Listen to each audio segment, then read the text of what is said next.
Alrighty, Elkanah Kibet, representing the U.S. Army. Why don't you start off by talking about just how your training's been going, ups and downs, and how are you feeling going into tomorrow?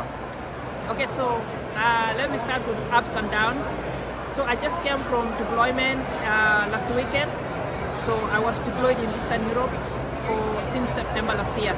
So that has been a challenge. I was working full time and I'm trying to get ready for Peachtree.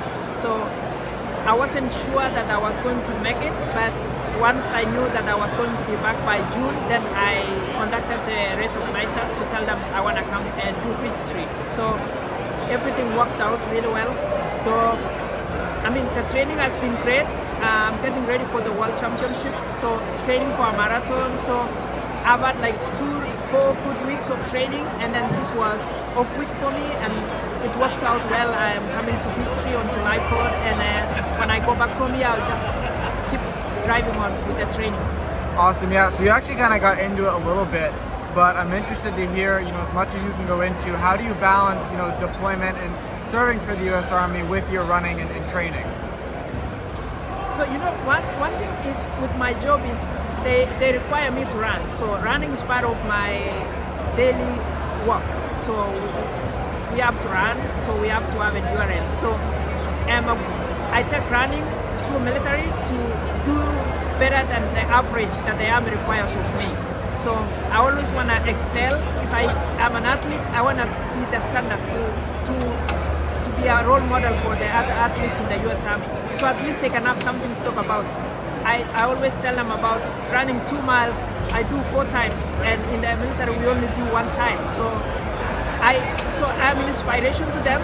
So at least they can know, their 2 miles is not that's the challenge. I have somebody who can do 4 of them as a workout. So yeah, so that's awesome. Let's flash back a little bit to Worlds last year. You finished 24th and ran 2:11:20. What did you learn from that performance, and how are you going to apply it going into this coming World Championships? So one thing that I learned was I overtrained, and by the time I was at the World Championship, I felt that I wasn't recovered. I wasn't ready for the race. I still needed maybe 2 weeks. I would have been really ready. But so that's the lesson I learned. And this year, I was able to run a 2:10 in a marathon with only running 60 miles in May. So that was a key to me that, sometimes I need to taper down and don't worry too much that I need to do a lot of mileage.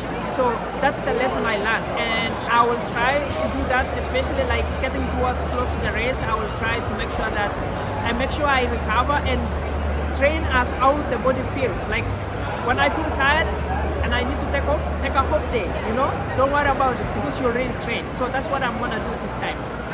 Awesome. And then to round it all off here, you talked about this a little bit in the panel before, but what does it mean to you to represent Army and to put on a Team USA kit?